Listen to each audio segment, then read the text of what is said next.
اكتر حاجه حبيتي؟ هقول حب نفسك. قول لي يحب نفسك عشان نختم بيها بقى وكل واحد يحب نفسه. حب نفسك مهما كانت الظروف، على أي حال حبها واصبر عشان تشوف الدنيا سهلة وبسيطة بس مش عايزة الكسوف. لازم تعافر على الهدف وانسى كل اللي انتلف، وان حد سألك على اللي فات قول كان ماضي وانصرف.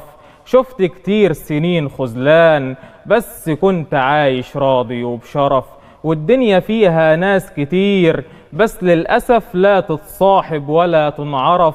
وطول عمري صادق في الحياة، لا خنت العيش ولا حتى ملحه للأسف.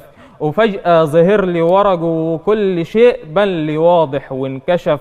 ولا للغبي وانا مش ناقص غباء، لأن الغبي عندي ملوش في وجودي مكان. وخليكوا عايشين بدون تفكير ومن غير فهم ولا حتى شرف، وانا في مكاني ثابت وكاشف كل الوشوش، وعارف مين انصلح ومين انحرف.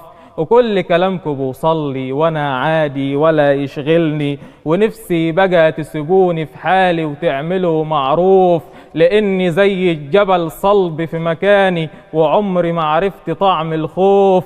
هعيش لنفسي لاني لي اساس، اما انتوا اساسكم مش معروف. اساسهم مش معروف. انت وبعتها له بقى. بشكر طبعا الشاعر اللي نورني النهارده وشرفني، الشاعر حسام فوزي. بشكرك على الصوت الحلو والشعر الجميل اللي احنا سمعناه النهارده، امتعتنا. شكرا جزيلا اعزائي المشاهدين والمشاهدات، بشكركم شكرا جزيلا، واستنوني في حلقه جديده من برنامجكم كلام جريء.